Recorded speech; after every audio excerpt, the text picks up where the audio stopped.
Ever feel like you're stuck between speaking up and showing respect? Yeah. Especially like when it comes to authority figures. Yeah. It's like trying to walk a tightrope sometimes, right? Definitely.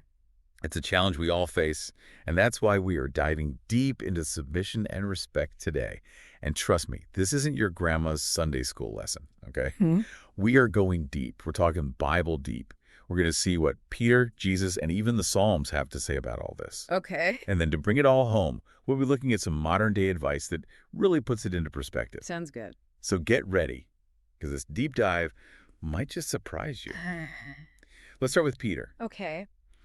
He seems pretty big on this whole submission thing. Like, even to leaders, who maybe aren't the best role models themselves, he really connects it to obedience to God.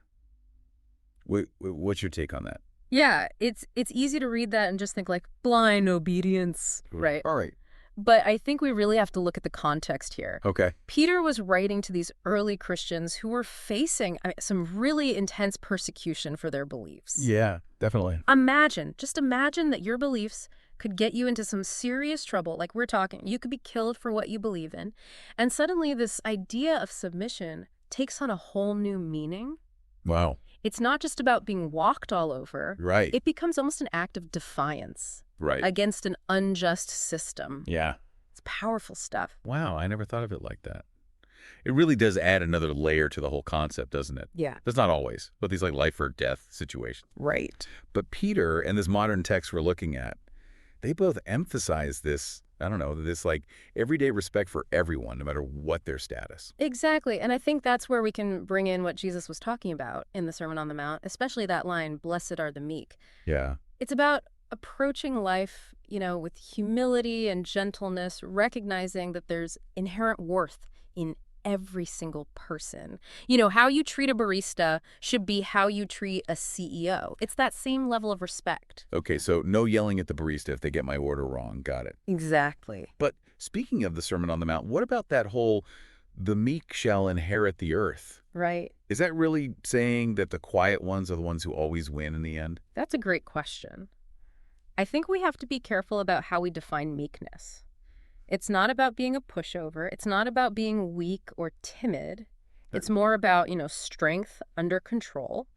Think of it as like a quiet confidence. It's this really deep-rooted understanding of your own worth. It doesn't need to be, shouted from the rooftops. Right. It's knowing when to lead, knowing when to step back, but through it all, you're staying grounded in something bigger than yourself. I like that. Powerful meekness. There you go.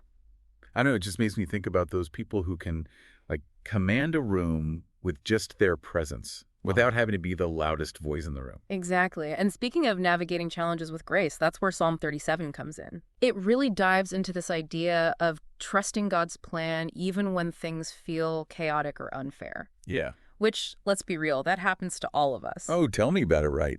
Life can throw some curveballs. It does. It does. But this whole trusting the process, like that divine timing, it's something I find myself, coming back to over and over again. Yeah. Remember that time when, that other person got the promotion that you're really hoping for?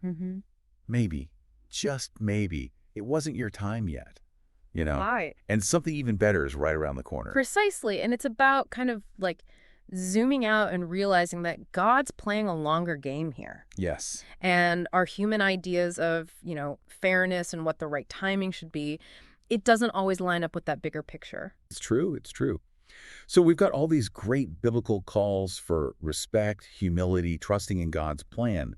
But how do we actually live this out every single day? That's where I'm always looking for some concrete steps. Yeah, and that's where I think this modern text that we're looking at really helps us out. Okay. It gives us some actionable advice.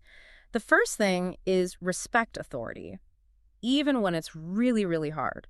Pray for our leaders, and I know that's tough, but even the ones you don't necessarily agree with.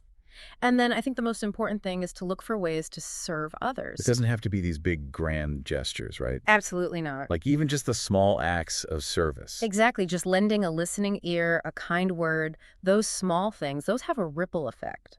They really do. They really do. Wow, this deep dive has really given me a lot to think about. It's not about blind obedience, is it?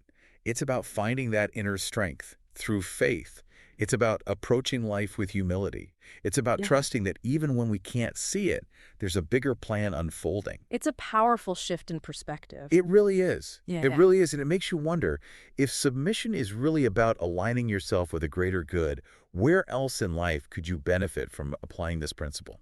That's a great It question. really is. Thanks for joining me on this deep dive. It's been great. Until next time.